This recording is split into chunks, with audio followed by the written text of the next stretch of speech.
आइए आज हम लोग 15 नंबर क्वेश्चन देख रहे हैं। क्वेश्चन क्या कर रहा है, जो n के किस मान के लिए दोनों समांतर श्रेणियों का nवां पद बराबर होंगे। मतलब अभी तक जो हम लोग मतलब जितना भी सवाल पढ़े थे सब में एगो समांतर श्रेणी रहता था।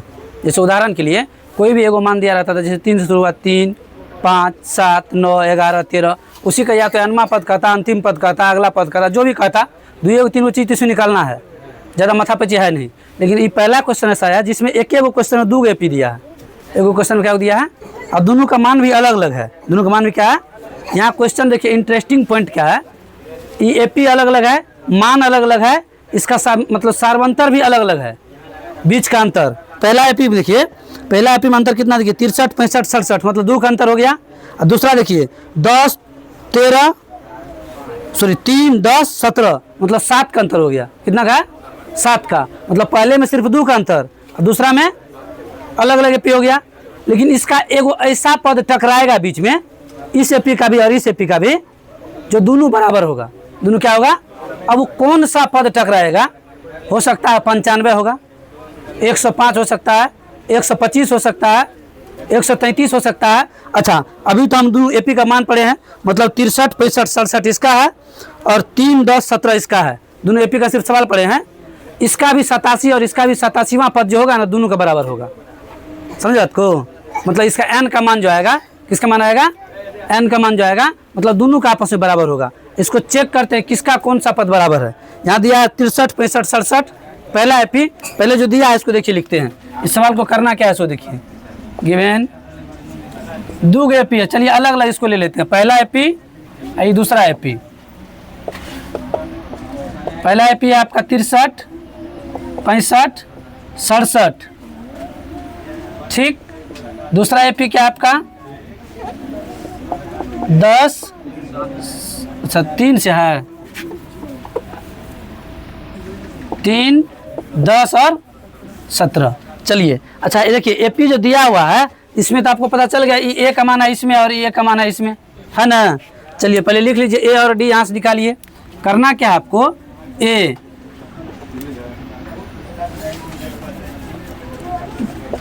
दिया कितना आपका 63, यहाँ से अगर आप डी निकालते हैं, इसके लिए फार्मूला होता है A2 - A1, A2 माइनस, मतलब अगले पद में से पिछला पद घटा के लिखना है।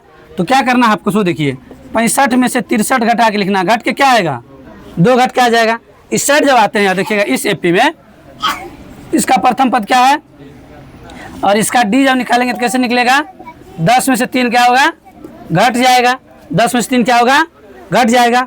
अब 10 में से 3 घटेगा तो क्या बचेगा, 7 बचेगा। अब ध्यान दीजिएगा, इस एपी का सार्वंतर है 2, इसका सार्वंतर है, ऐसा कौन सा पद है जो दोनों में बराबर हो जाएगा, समझे, दोनों एपी के लिए, कौन एपी के लिए। अच्छा, इस सवाल में देखिए, आपको हम लोग जानते हैं,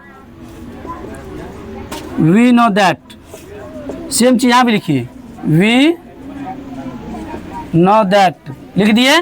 ध्यान दीजिएगा, अब हम लोग क्या जानते हैं, सो देखिए, हम लोग ये फार्मूला पढ़े हैं, an बराबर क्या पढ़े हैं, ये पढ़े हैं, इधर भी लिखिए,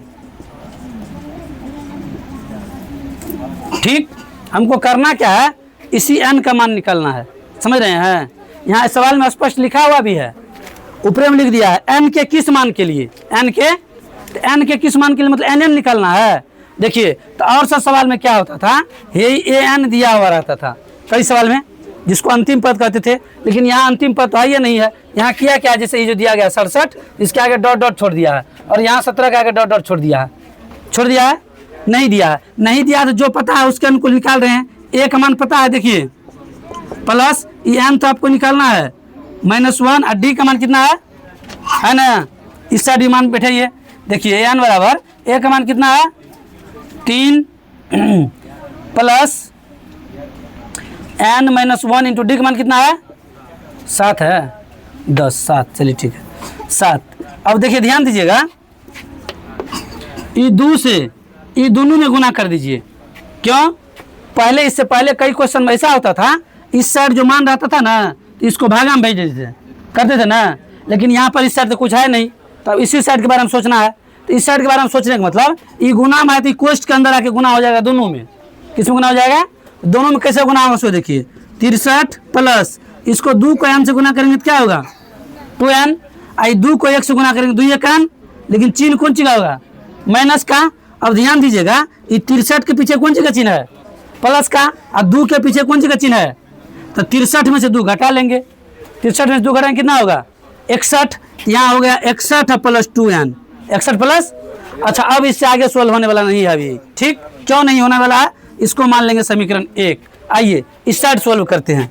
इस साइड जब सोल्व करेंगे तो ऐसे ही 7 को इससे गुना कर दीजिए, तो 3 प्लस यहाँ हो जाएगा 7n, माइनस के क्या हो जाएगा 7 हो जाएगा, ये ना होगा 7n माइनस के 7। अब ध्यान दीजिएगा, यहाँ से ये 3 है प्लस का, इसमें से 7 घटाना है, ये करना है, ये प्लस का 7n रहेगा, इस 7 घटाना है, तो घट के क्या बचेगा, माइनस के 4 बचेगा।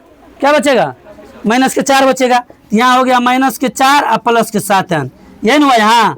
इसको मान लीजिए आप समीकरण 2, क्या मान लीजिए समीकरण। अब आते हैं क्वेश्चन में। क्वेश्चन एक लाइन क्या कर रहा है उसको देखते हैं। क्वेश्चन की क्लास में कह रहा है nवें पद बराबर है, nवें पद क्या है, मतलब क्वेश्चन क्या कर दिया सो देखिए, ई पद और ई पद आपस में क्वेश्चन ही कर रहा बराबर है, nवें पद बराबर है। nवें पद क्या है, तभी क्वेश्चन जब कर रहा बराबर तो हम उसके अकॉर्डिंग चल रहे हैं। जब उसके अकॉर्डिंग चलेंगे तो समीकरण 1 तथा 2 से, मतलब समीकरण 1 और 2 को बराबर कर देंगे। आइए समीकरण 1 है 61 प्लस 2n, इधर क्या है माइनस के 4 प्लस 7n, एक साइड कर लीजिए, माइनस प्लस वाला क्या करेंगे एक साइड कर लीजिए। देखिए ये माइनस के 4 इधर भेज रहे हैं, तो माइनस के 4 जब इधर आएगा तो कौन सी में आ जाएगा, ये प्लस में आएगा, इधर 7n रहेगा, ये 2n को उधर भेज रहे हैं। अब देखिए सेपरेट हो गया, n वाला को एक साइड कर दिया, बिना n वाला को 61 और 4 कितना होगा 65। चलिए ये हो गया आपका 65। इधर 7 में से 2 घटेगा तो क्या बचेगा 5n। ध्यान दीजिएगा ये n के साथ 5 है गुना में, है ना, इधर लाएंगे तो ये हो जाएगा 65 बटे ये हमें क्या मिल गया यहाँ n मिल गया।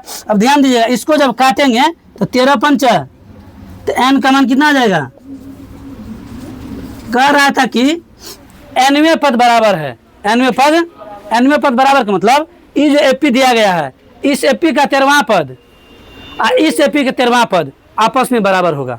आपस में क्या होगा, तो आंसर में तो आपको सिर्फ n का मान 13 दिया होगा। अब हम दोनों को बराबर करके देखते हैं, चेक कर देते हैं जो क्वेश्चन जो बनाए हैं, इसका 13वां पद और इसका 13वां पद बराबर आता है कि नहीं। अब बराबर आता है तो कितना आता है, बराबर आता है तो 13वां पद का मतलब इसका 13 a 13 और इसका भी a। चलिए आइए दोनों को चेक करते हैं, इसका भी a 13 निकाल देते हैं। a 13 कहने का मतलब क्या बोलिए, a प्लस 12d, a का मान कितना है 63 प्लस 12 और d का मान कितना है 2। 12 दुना 63 प्लस 24 जोड़िए, 4 3 और 6 2, 4 3 7 और 6 2, हम यही तो बोले थे 87 होगा, शुरू में बोले थे ना, तभी हम 13वां पद जोड़े थे, इसका 87 होगा। और इसका जब 13वां पद निकालेंगे, इसका भी सेकंड वाला का भी कौन सा पद निकालेंगे 13वां पद, मतलब a 13। देखिए इसका 13वां पद अगर 87 आया है तो इसका भी 13वां पद 87 आना चाहिए, तब ना समझेंगे 13 आया है। नहीं तो कहा जो n का कौन सा मान दोनों का बराबर है, तो ये 13वां तो कर बराबर है, लेकिन मान भी तो बराबर होना चाहिए ना।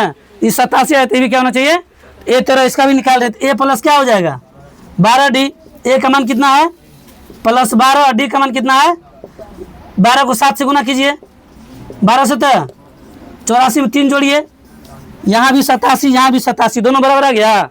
अब देखिए जब d अलग था a भी अलग था इस एपी का, और इस एपी का भी d और a अलग अलग था, लेकिन 13वां पद के पास जाकर क्या हो जाएगा बराबर हो जाएगा। हो गया 87 और 87 हुआ ना, 13वां पद के पास क्या हो जाकर के क्यों बराबर हुआ, इसके पीछे कारण इसका सार्वंतर 2 था और इसका सार्वंतर ज़्यादा था। संख्या कम से स्टार्ट किया तो बीच का अंतर क्या ले लिया ज़्यादा का, और इस संख्या ज़्यादा था बीच का अंतर क्या ले लिया कम का, इसलिए दोनों का मान क्या हो गया a 13 पे जाकर के बराबर हो गया। एक तरफ जाकर के तो 2 एपी दिया था, दोनों एपी में n का मान बोल रहा था निकालने के लिए, किसका मान n का मान बोल रहा था निकालने के लिए।